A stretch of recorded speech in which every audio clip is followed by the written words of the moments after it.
Di ko alam kung paano sisimulan.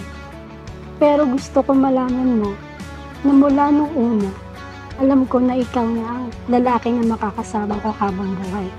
Na magiging ama sa pinapangarap kong buuin na pamilya.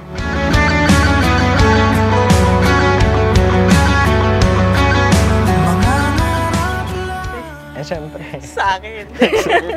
Bigyan ko ng idea kasi medyo mainit ngayon. Siguro alam niyo na yan. Wow! Thanks,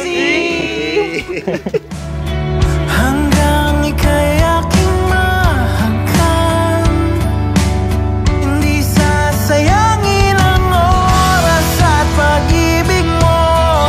Mas pipiliin kong ibigay lahat, pati itong aking mundo.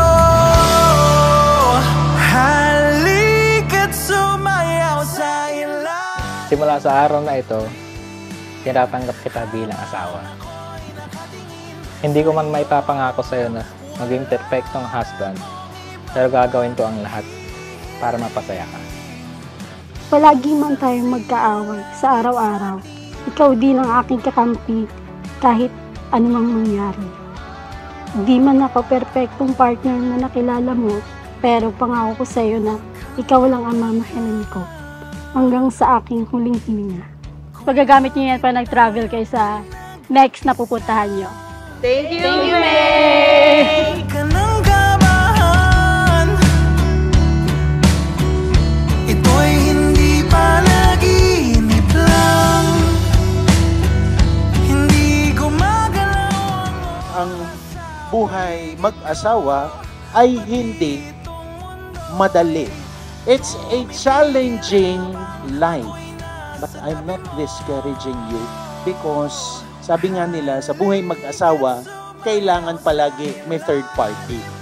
Dapat ang third party ay palagi ang Diyos, ang nasa gitna ng buhay. It's fidelity until the end. Kamatayan lang ang pwedeng maghiwalay sa inyo.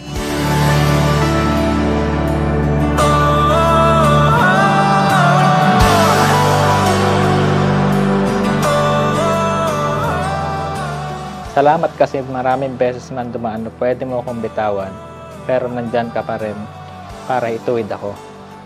Pinapangako ko sa iyong aalagaan kita at mamahalin ng sobra hanggang sa huling sandali ng buhay ko.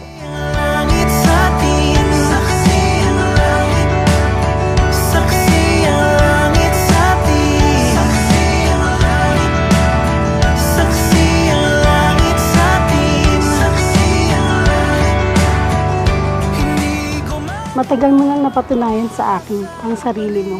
Wala ka nang dapat isipin pa. Basta alam ng Diyos, alam mo, at alam ko na mahal kita.